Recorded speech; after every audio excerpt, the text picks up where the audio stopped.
നമഃ. ഹരേ രാമ രാമ രാമ ഹരേ ഹരേ ഹരേ. ഏറ്റവും ശ്രേഷ്ഠമായ കഥാപാത്രങ്ങളാണ്. വിതുരനെ സംബന്ധിച്ച് ഒരു നീതിയുണ്ട്, ഉദ്ധവനെ സംബന്ധിച്ചൊരു ഗീതയുമുണ്ട്. അതുകൊണ്ട് വിതുരോദ്ധവ സംവാദം എന്ന് പറയുമ്പോൾ നീതിയുടെയും ഗീതയുടെയും മേളനമായിട്ടാണ് നാം വിലയിരുത്തേണ്ടതായിട്ടുള്ളത്. അപ്പോൾ അറിയാനുള്ളതായ ശീലമുള്ളത് കൊണ്ട് തന്നെ ഈ വിതുരൻ ശ്രേഷ്ഠമായി ഹസ്തിനപുരിയിൽ ജീവിക്കുകയുണ്ടായി. എല്ലാ രീതിയിലും ഭീഷ്മരെ പ്രധാന ആചാര്യനായി വരിച്ചുകൊണ്ട് ധനുർവേദമാകട്ടെ, ഗദായുദ്ധമാകട്ടെ, ചർമ്മയുദ്ധമാകട്ടെ, ഗജവിദ്യയാകട്ടെ, വാൾപ്പയറ്റാകട്ടെ എല്ലാം തന്നെ അഭ്യസിക്കുകയുണ്ടായി. കാരണം ആ പേരിൽ തന്നെ ഗുണമുണ്ട്. വിത് എന്നുള്ള ധാതുവിന് വേദം, അറിവ് എന്നൊക്കെയുള്ളതായ ശബ്ദാർത്ഥം ഉണ്ടല്ലോ. വിത് എന്നുള്ളതായ ധാതുവിന് സത്ത, ലാഭം, വിചാരം, ജ്ഞാനം എന്നൊക്കെയുള്ളതായ അർത്ഥമാണുള്ളത്. അതിൽ നിന്നാണ് വേദമുണ്ടായിട്ടുള്ളത്. അതുകൊണ്ട് തന്നെ വേദത്തെ വ്യസിച്ചവനായ വേദവ്യാസപുത്രനായതുകൊണ്ട് തന്നെ വേദവ്യാസരുടേതായ എല്ലാ ഗുണങ്ങളും ഇദ്ദേഹത്തിൽ ഉണ്ടായിരുന്നു. അങ്ങനെയുള്ളതായ ആ വിതുരൻ ഉദ്ധവനെ കണ്ടുമുട്ടുന്നതായ രംഗമാണല്ലോ. വിതുരൻ എപ്പോഴും ധർമ്മപക്ഷപാതിയായിരുന്നു. പക്ഷപാതം പാടില്ല എന്നാ പറയുക, പക്ഷേ വിതുരൻ ധർമ്മപക്ഷപാതിയായിരുന്നു. കിടന്നതെന്ന് ആലോചിച്ച് നോക്കൂ. അതുകൊണ്ട് തീർത്ഥങ്ങളിലൂടെ സഞ്ചരിച്ചു എന്ന് പറഞ്ഞാൽ എവിടെയൊക്കെ പോയാൽ ദുഃഖങ്ങൾ ഇല്ലാതാകുന്നുവോ അവിടെയൊക്കെ ഈ വിതുരൻ സഞ്ചരിച്ചു എന്നാണ് പറയുന്നത്. പുരങ്ങൾ, പുണ്യവനങ്ങൾ ഒക്കെ സഞ്ചരിച്ച് അങ്ങനെ ഏകാഗിയായിട്ട് ചുറ്റി നടന്നു എന്ന് പറയുന്നു. അങ്ങനെ തീർത്ഥമാണ്. ഒരാളുടെ ദുഃഖം നാം നല്ല മനസ്സോട് കൂടിയിട്ട് കേട്ടുകൊണ്ടിരിക്കുമ്പോൾ ശ്രവണം തീർത്ഥമാണ്. ആക്കുമ്പോഴാണ് നമ്മൾ പുണ്യവാന്മാരായി മാറുന്നത് എന്ന് മനസ്സിലാക്കാൻ സാധിക്കണം. വചനങ്ങൾ തീർത്ഥങ്ങളായി മാറണം. എന്താ ഭാഗവതം, ഭഗവാൻ, ഭക്തൻ, ഇവരുടെ ലക്ഷണം എന്താ? ഭാഗവതത്തിനാണോ പ്രാധാന്യം, ഭക്തനെയാണോ പ്രാധാന്യം, അല്ല ഭഗവാനാണോ പ്രാധാന്യം? അറിവുള്ളവർ പറയും ഭാഗവതവും ഭഗവാനും ഭക്തനും ഒക്കെ സ്വരൂപം ഏകമേവാസ്തി സച്ചിദാനന്ദലക്ഷണം. ഒക്കെ ആനന്ദ സ്വരൂപ. ഭാഗവതവും ഭഗവാനും ഭക്തനും ഒന്ന് തന്നെയാണ്. അതാണ് ഭാഗവതത്തിലൂടെ ആവർത്തിച്ച് പറയുന്നത്. 18,000 ഗ്രന്ഥങ്ങളുള്ള കേവലം ഒരു പുസ്തകമല്ല ഭാഗവതം എന്നും, അതൊരു സംസ്കാരമാണ് എന്നും, അതൊരു ആനന്ദമാണ് എന്നും, അത് ഹൃദയാനന്ദമാണ് എന്നും, അത് സച്ചിദാനന്ദമാണ് എന്നും, ഇതാണ് ഹന്തഭാഗ്യം ജനാനാം എന്നുമൊക്കെ ആചാര്യന്മാർ പറയാൻ ഭാഗവതമാണ് ഉദ്ധവൻ എന്ന് പറഞ്ഞാൽ, ഉദ്ധവനാണ് ഭാഗവതം എന്ന് പറഞ്ഞാൽ ഭക്തനാണ് ഭാഗവതം. ഭക്തനും ഭഗവാനും ഒന്നാണ് എന്നാണ് പറയുന്നത്. അതുകൊണ്ടാണ് ഭഗവാനെ കാണുമ്പോഴുള്ളതായ സന്തോഷം ഭാഗവതന്മാരെ കാണുമ്പോഴും ഭാഗവതം കേൾക്കുമ്പോഴുമൊക്കെ നമുക്ക് ഉണ്ടാകാൻ കാരണം ഇതിൻ്റെ സ്വരൂപം എന്ന് പറയുന്നത് ഒന്നു തന്നെയാണ്.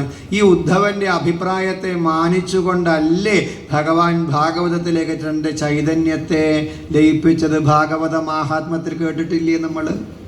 ഭഗവാനെ ഈ കലികാലത്ത് ജീവിക്കുന്നതായ നമുക്കൊന്നും തന്നെ അങ്ങയുടെ ഈ നിഷ്കളങ്കമായ സ്വരൂപത്തെ അറിയാൻ സാധിക്കില്ലല്ലോ, അങ്ങനെ ഭജിക്കാൻ സാധിക്കില്ല. അതുകൊണ്ട് അങ്ങയെ ഈ കലികാലത്തുള്ളവർക്ക് ഭജിക്കുവാൻ എന്താണ് മാർഗം എന്ന് ഉദ്ധവൻ ചോദിച്ചപ്പോഴാണ് ഭഗവാൻ ഈ സാഗരത്തിലേക്ക്, ഭാഗവത സാഗരത്തിലേക്ക് തൻ്റെ ചൈതന്യത്തെ ലയിപ്പിച്ചത് എന്ന് ഭാഗവത മഹാത്മ്യം. അങ്ങനെയാണ് വിതുരനും ഉദ്ധവനും തമ്മിൽ സംഭാഷണം ഉണ്ടായത്. ഉദ്ധവൻ എന്ന് പറയുന്നത് ഭക്തി കണ്ടിട്ട് യഥാവ്രജ ഗോപികാനാം. നാരദൻ പറഞ്ഞില്ലേ ഭക്തിക്ക് ഉദാഹരണം ആരാ? ഗോപികമാര് എന്ന് നാരദൻ പറഞ്ഞത് അന്വർത്ഥമാകണ രീതിയിൽ ഈ ഗോപികമാരുടെ ഭക്തി കണ്ട് അവിടുന്ന് വരാൻ പോലും സാധിക്കാതെ വന്നിരിക്കണു. പിന്നെ ഉദ്ധവന് ഭഗവാനെ പിരിയാൻ സാധിക്കുമോ? ഭഗവാൻ ഇല്ലാഞ്ഞിട്ട് തന്നെ ഭഗവത് ഭക്തിയിൽ അങ്ങനെ മുഴുകി 5 മാസം ജീവിച്ചതായ ഉദ്ധവന് പിന്നീട് ഭഗവാനെ പിരിയാൻ സാധിക്കാത്തതായ രീതിയിലേക്ക് മാറിയില്ലേ? ആ മാറാൻ കാരണം ഈ 5 മാസം കൊടുത്തിട്ടുള്ള പരിശീലന. പോയി കണ്ടുവരൂ. കണ്ടു വന്നപ്പോഴാണ് മനസ്സിലായത് കേട്ടോ, ഈ ഭക്തി എന്ന് പറയുന്നത് ഒരു ചെറിയ സാധനമല്ലാന്ന് ഉദ്ധവന് മനസ്സിലായി. അങ്ങനെ ഈ ഉദ്ധവനെ ഭക്തന്മാരെ പടിപടിയായി ഉയർത്തുന്ന ഈശ്വരൻ്റെ കാരുണ്യമാണ് ഭാഗവതം. എവിടെ നോക്കിക്കോളൂ, ഭക്തന്മാരെ തന്നിലേക്ക് ചേർക്കും കാരുണ്യവാനായിട്ടുള്ള ഭഗവാൻ. അത് പൂതനയാകട്ടെ, ഇതൊക്കെ ഇവിടെ പറയുന്നുണ്ട് ഉദ്ധവ സംവാദത്തിൽ. നോക്കൂ, ഉദ്ധവൻ തന്നെ നോക്കൂ, ഭഗവാൻ എന്നുള്ളതായ പദത്തിന് അർത്ഥം ഭഗങ്ങളുള്ളവെന്നാണ് അല്ലേ. ഭഗം എന്നുള്ളതായ പദത്തിന് 6 ഗുണമുള്ളവൻ, പ്രധാന ഗുണങ്ങൾ. അതിൽ ജ്ഞാനമുണ്ട്, വീര്യം, യശസ്, ശ്രീ, വൈരാഗ്യം, ഐശ്വര്യം, ഇങ്ങനെയാണ് 6 ഗുണങ്ങൾ. ഈ 6 ഗുണങ്ങളുള്ളവനെ ഭഗങ്ങളുള്ളവൻ ഭഗവാൻ എന്ന് വിശേഷിപ്പിക്കുക. തന്നെ പോലെയുള്ളവനാക്കി മാറ്റണം, ഇതാണ് ഭഗവാന്റെ നിശ്ചയം. എന്തിനാ ഭാഗവത സത്സംഗം ചെയ്യണത്? ഉള്ളിലുള്ളതായ ഭഗങ്ങളെ ഉയർത്തുക, വളർത്തുക, ഇതാണ് ലക്ഷ്യം. ഈ ഉദ്ധവന് എന്തുണ്ടാകണം? ഉദ്ധവനെ ഈശ്വരത്വത്തിലേക്ക് ഉയർത്തണം. അതിനു വേണ്ടിയിട്ട് ജ്ഞാനമുണ്ട്, നല്ല വീര്യമുണ്ട്, നല്ല യോദ്ധാവാണ് കേട്ടോ. സാലിനെ വധിക്കാൻ വേണ്ടിയിട്ട് ഈ ഭഗവാന്റെ മന്ത്രി മാത്രവുമല്ല, യുദ്ധ വീരൻ കൂടിയാണ്, യുദ്ധ നായകൻ കൂടിയാണ് ഈ ഉദ്ധവൻ എന്നൊക്കെ പറയുന്നത്. നമ്മൾ കേവലം ഒരു ഭക്തി എന്ന് മാത്രം പറഞ്ഞാൽ പോരാ കേട്ടോ. ഇദ്ദേഹം യുദ്ധവീര്യമുള്ള ആളാണ്. അപ്പോൾ നല്ല വീര്യമുണ്ട്, യശസ്സുണ്ട്, ശ്രീയുണ്ട്, പക്ഷേ വൈരാഗ്യം വേണ്ടതുപോലെ വന്നിട്ടില്ല. അതുകൊണ്ടാണ് ഉദ്ധവൻ ചോദിച്ചതായ സന്ദർഭത്തിൽ ഓരോരോ ഉത്തരമായിട്ട് പറഞ്ഞു കൊടുക്കണല്ലേ. വിതുര ഉദ്ധവഗീത 21 ചോദ്യം. ആ 21 ചോദ്യത്തിൽ വേറെ ആരുമില്ല ഉണ്ടാ, 2 പേര് ചേർന്നിട്ട് എന്തിനാ ഈ ഉദ്ധവനിൽ ജീവിത വൈരാഗ്യം ഉണ്ടാക്കണം, ജ്ഞാനത്തിൻ്റെ ഉയർന്ന തലത്തിലേക്ക് എൻ്റെ ഭക്തനെ ഉയർത്തണം ഭഗവാൻ തീരുമാനിക്കുക. അങ്ങനെ ഭഗവാനോട് സമീപിച്ചവരെ എല്ലാം പോലെ സഞ്ചരിക്കണവനാണ് ഭഗവാന്റെ ഓരോ കർമ്മത്തിൻ്റെയും അർത്ഥമറിയണവനാണ് ഭഗവാൻ. അതുകൊണ്ടാണ് ഭഗവാൻ സ്ത്രീകളെയും കുട്ടികളെയും ശംഖോദ്വാരത്തിലേക്ക് പറഞ്ഞയച്ചപ്പോൾ ഭഗവാനെ അങ്ങ് ലോകം ഉപേക്ഷിക്കുവാനുള്ളതായ തയ്യാറെടുപ്പിലാണോ എന്ന് ഉദ്ധവൻ ചോദിക്കാൻ കാരണം എന്താ? നേരത്തെ പറഞ്ഞില്ലേ, എല്ലാം അറിയുന്നവനാണ് ഉദ്ധവൻ എന്ന് പറയുന്നത്. അപ്പോഴാണ് ഭഗവാൻ പറഞ്ഞത്, അങ്ങ് പറയുന്നത് പോലെ ചെയ്യാൻ തന്നെയാണ് എൻ്റെ ആഗ്രഹം. ഞാനിതാ ലോകം ഉപേക്ഷിക്കാൻ വേണ്ടി പോവുകയാണ്. ഞാൻ പോയി കഴിഞ്ഞാൽ ലോകത്ത് കലികാലം ആഗതമാകും. ആ കലികാലത്തിൻ്റെ അധർമ്മത്തിൽ പെടാതിരിക്കാൻ, അധർമ്മത്തിൻ്റെ കൊടുങ്കാറ്റിൽ പെടാതിരിക്കാൻ വേണ്ടിയിട്ട് ധർമ്മത്തിൽ അടിയുറച്ച് വേരുള്ളവനായിട്ട് ത്വന്തു ധർമ്മം പരിത്യജ്യ, നീ എന്ത് ചെയ്യണം? എല്ലാം പരിത്യജിക്കൂ, ഉപേക്ഷിക്കൂ.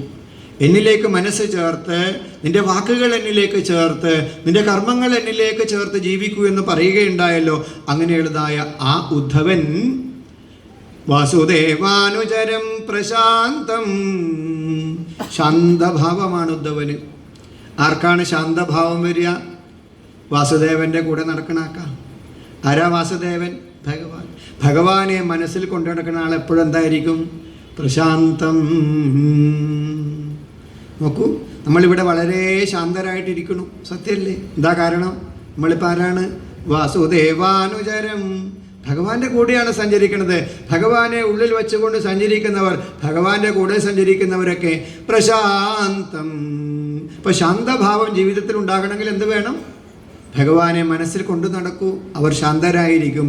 ശിവം ശിവകരം ശാന്തം ശിവാത്മാനം ശിവോത്തമം. ഇത് ഇവിടെ ഇരിക്കുന്നതായ മഹാദേവനെ ചൊല്ലേണ്ട ശ്ലോകമല്ല. ഇങ്ങനെ ചൊല്ലാൻ പറ്റിയ ഗുണങ്ങൾ നമുക്കും ഉണ്ടാകണമെന്ന. നമ്മൾ നോക്കിയിട്ട് ഒരു ശ്ലോകം എഴുതുമ്പോൾ അതിലെന്ത് വാക്കുണ്ടാകണം? ശാന്തം പത്മാസനസ്ഥം ശശിധരമകുടം. പല ധ്യാന ശ്ലോകത്തിലും ശാന്തം എന്നുള്ളതായ വാക്ക് കാണാം. ശാന്താകാരം ഭുജഗശയനം. ഇവിടെ ഇരിക്കുന്ന ആരെക്കുറിച്ചെങ്കിലും ഇങ്ങനെ ഒരു ശ്ലോകം ഉണ്ടാക്കാൻ പറ്റുമോ ഇപ്പോഴത്തെ അവസ്ഥയിൽ? ശാന്താകാരം എന്നോ ശാന്തം എന്നൊക്കെ ചേർത്തിട്ട് പറ്റില്ല. കാരണം എന്താ? വാസുദേവാനുചരനല്ല എന്ന്. ഉള്ളിൽ ഈശ്വരൻ ഉണ്ടെങ്കിൽ നമ്മളും ആരായിട്ട് മാറും? ശാന്തനായിട്ട് മാറുന്നു. വാസുദേവാനുചരം പ്രശാന്തം ബൃഹസ്പതേ പ്രാപ്തനയം പ്രതീതം. ബൃഹസ്പതി ശിഷ്യൻ, ദേവഗുരു ബൃഹസ്പതി അല്ലേ? അങ്ങനെയുള്ളതായ ആ ഉദ്ധവൻ ഈ വിതുരനെ കണ്ടപ്പോൾ എന്താ ചെയ്തത്? ആലിംഗ്യഗാഠം പ്രണയേന ഭദ്രം സ്വാനാമപൃച്ഛൽ ഭഗവൽ പ്രജാനാം. വേഗം പരസ്പരം കെട്ടിപ്പിടിക്കുന്നതായ രംഗം നമുക്ക് ഇവിടെ കാണാൻ വേണ്ടി സാധിക്കും. ആടെ എപ്പോഴാണ് പുണരുക? ഇലക്ഷൻ വന്നാൽ നേതാക്കന്മാർ വന്നിട്ട് നമ്മളെ കെട്ടിപ്പിടിക്കും. ഗാഠം ഗാഠാണോ? അല്ല, അതിൽ ആത്മാർത്ഥതയില്ല. പക്ഷെ ഗാഠം പുണരുമ്പോൾ അതിനകത്ത് എന്തുണ്ട്? ഒരു ഭക്തിയുണ്ട്, ഒരു ആത്മാർത്ഥതയുണ്ട്, ഒരു സ്നേഹത്തിൻ്റെ വായ്പുണ്ട്. ആ ഭക്തനെ കണ്ടതായ സന്ദർഭത്തിൽ കെട്ടിപ്പിടിക്കുക. മരത്തെ വിയർപ്പു വെള്ളം കൊണ്ടു നാറും സതീർത്ഥ്യനെ ഇല്ലേ, കെട്ടിപ്പിടിച്ചിട്ട് ഗാഠം പുണർന്നു എന്നല്ലേ അവിടെയും പറയണത്. എന്താ ഈ ഗാഠം? അവിടെ നമ്മളൊരു കുട്ടിയെ, സ്വന്തം മകനെ കെട്ടിപ്പിടിക്കുന്ന സമയത്ത് ഇതിനകത്തേക്ക് കൊണ്ടുപോകാൻ പറ്റിയെങ്കിൽ നമ്മൾ ആലോചിക്കാറുണ്ട് ഇല്ലേ? കാരണം എന്താ? അവിടെ രണ്ടില്ല, ഒന്നേ ഉള്ളൂ എന്നുള്ള ബോധ. ഈ ഒന്നാക്കാൻ വേണ്ടിയിട്ട് എന്ത് ചെയ്യണത്? ഗാഠമായിട്ട് കെട്ടിപ്പിടിക്കണത്. ഭക്തനും ഭഗവാനും ഇല്ല. കുചേലനെ ഭഗവാൻ കെട്ടിപ്പിടിച്ചപ്പോൾ ആരാണ് ഭക്തൻ, ആരാണ് ഭഗവാൻ എന്ന് മനസ്സിലാവണില്ല. ആലോചിച്ച് നോക്കൂ. ഈ ഒരു ഭാവമാണ് ആലിംഗ്യഗാഠം പ്രണയേന. എന്തുകൊണ്ടാണ് അങ്ങനെ കെട്ടിപ്പിടിച്ചത്? പ്രണയേന, പ്രണയം കൊണ്ട് പുണർന്നു ഗാഠം ഹരിഭക്തരാം തർ ബന്ധുക്കൾ തൻവായി.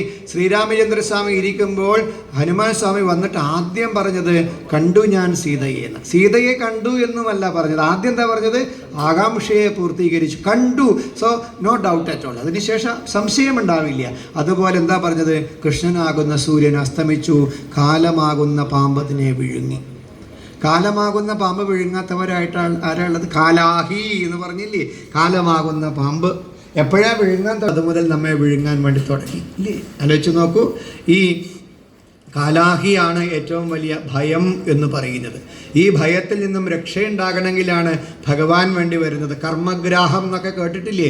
അപ്പം അങ്ങനെയുള്ളതായ കാലമാകുന്ന പാമ്പ് ഭഗവാനെയും വിഴുങ്ങിയിരിക്കുകയാണ്. ശ്രീ കെട്ടു, ഐശ്വര്യമില്ലാതെ പോയി. ഏതിതേധികം ജന്മനാവ്രജാശ്രയത ഇന്ദിര. എവിടെയാ ഇന്ദിരയുള്ളത്? ഇന്ദിര ഉണ്ടാകണമെങ്കിൽ ആരുണ്ടാകണം? ഇന്ദിരാകാന്തൻ ഉണ്ടാകണം. അപ്പം അങ്ങനെയുള്ളതായി ഇന്ദിരാകാന്തൻ പോയതോട് കൂടിയിട്ട് ഭാഗ്യം കെട്ടിരിക്കുകയാണ് ലോകം. അങ്ങനെ ഭാഗ്യഹീനമായ യദുകുലത്തെക്കുറിച്ച് ഞാൻ ഇനി എന്താണ് പറയേണ്ടത് എന്നാണ് പറയുന്നത്.